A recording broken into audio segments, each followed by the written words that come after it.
here with Miss Everson, and we have been working on a little play in the grade 11 drama major, and I'm here to ask her kind of what it's about.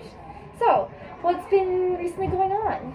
Well, after we did our first scenes of the year, which were a contemporary drama, we went back all the way back to the start of what drama is, to the ancient Greeks and Sophocles.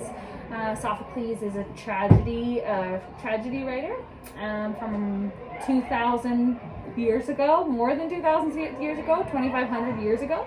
And so we're taking those scripts and we're adapting them based on characters from those plays. So we're kind of like using the characters as our basis and molding and manipulating to create a story. Okay, what exactly are each kind of like characters doing? Sure. The groups. Yeah. So we have 4 groups in our class. First group is Oedipus. He's the main guy. Basically, Oedipus is this character who's trying to figure out, well, he becomes the king and he's trying to figure out who killed the previous king.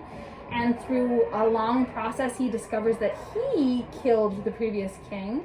And after he killed the previous king, he married that king's wife, and it also turns out that they were his mother and father. So he killed his father and married his mother and became the new king.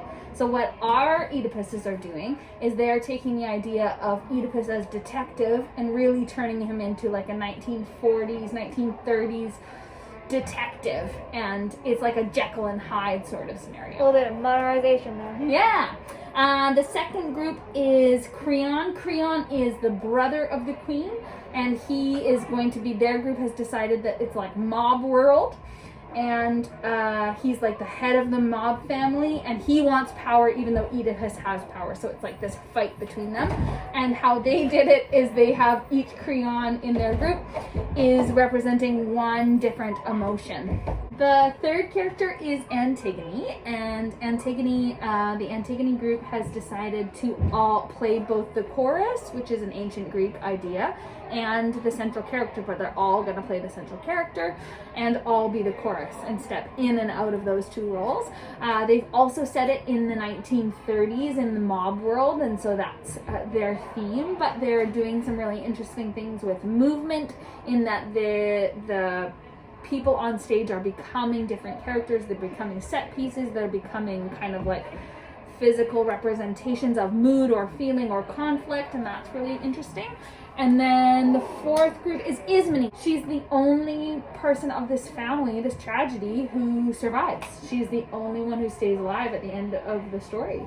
Everyone else dies. So we decided that Ismene should be our narrator because she can start our show and end our show. She survives, and so that's what they're doing. They're kind of doing a more contemporary idea of who Ismene is. So she's kind of, it's the idea that Ismene, because she survived, she's the one, she continued on. So she's kind of looking back because it was the first tragedy, but it's still based, like all tragedies that have been written since are kind of based on these characters. So yeah, she's kind of this time. Last question. Yes. What kind of like inspired to, what was like the inspiration to do kind of like this kind of thing with you taking a tragedy from the past and bringing it into the present? Yeah, nice question.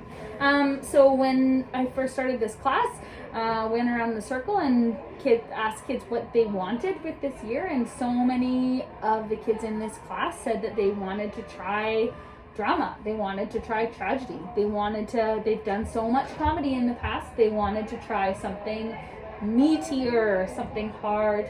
And so honestly, it's a very, very challenging script, but they're a really excellent group of actors.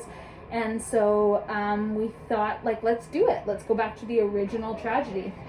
And the beautiful thing about an old piece of theater like Sophocles, when it's a well-written piece of theater, is that the themes transcend time. So these things are still things that can apply. Maybe it's not that your uncle is going to kill you because you betrayed a law. I hope not. But the what it teaches us about who humans are is still true to this day. So that's what we're doing, and they're doing brilliant work. Very well, thank you. You're very welcome.